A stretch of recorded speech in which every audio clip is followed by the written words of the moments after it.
স্বাগতম প্রিয় বন্ধুরা আমার নতুন আরো একটি টিপসে। এবারের হেলথ টিপসে আমি শেয়ার করব কখন সহবাস করলে বাচ্চা হয়। ফ্রেন্ডস, সন্তান ধারণের জন্য নারীদের 25 থেকে 30 বছর বয়স সবচেয়ে নিরাপদ এবং উপযুক্ত সময়।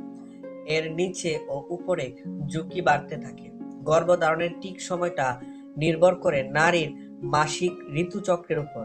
ফ্রেন্ডস, যদি মাসিক নিয়মিত হয় তবে পরবর্তী মাসিক শুরুর অন্তত 10 থেকে 16 দিন আগে ডিম্বাশয় থাকে ডিম্বাণু নিশ্চিত হওয়ার কথা, এবং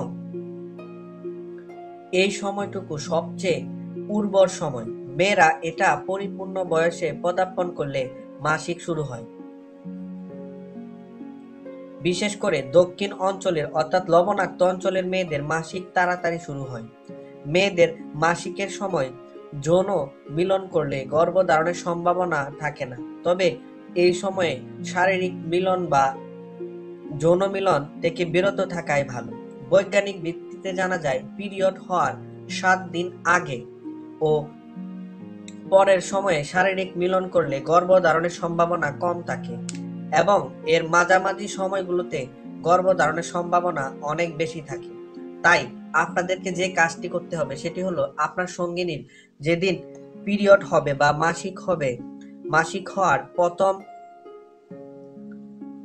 10 দিন আপনি হিসেব থেকে বাদ দিবেন এবং শেষের 10 দিন বাদ দিবেন। অর্থাৎ মধ্যের যে 11 থেকে 19তম দিন রয়েছে সেই দিনটাকে আপনি নির্বাচন করবেন এবং সেই দিনটার মধ্যে আপনি সঙ্গিনীর সঙ্গে শারীরিক মিলন করবেন। তাহলে দেখবেন আপনার স্ত্রী সন্তান গর্ভধারণে অনেক বেশি কার্যকরী ভূমিকা রাখতে পারছে এবং সে খুব সহজে সন্তান ধারণ করতে পারছে। দর্শক, এই দিনগুলোতে সহবাস করার পরও যদি আপনার সন্তান না হয় বা আপনার স্ত্রী গর্ভবতী না হয়, তাহলে অবশ্যই আপনাকে এবং আপনার সঙ্গিনীকে একজন বিশেষজ্ঞ ডাক্তারের পরামর্শ নিতে হবে এবং দুইজনের কিছু চেক আপ করে বা পরীক্ষা নিরীক্ষা করে দেখতে হবে কোনো শারীরিক বা মানসিক সমস্যা রয়েছে কিনা বা কোথাও কোনো ভুল হচ্ছে কিনা। এবং একজন ডাক্তারের পরামর্শে আপনি যদি স্ত্রীর সঙ্গে মিলন করেন, আশা করি আপনি ইচ্ছে মতো বাচ্চা নিতে পারবেন।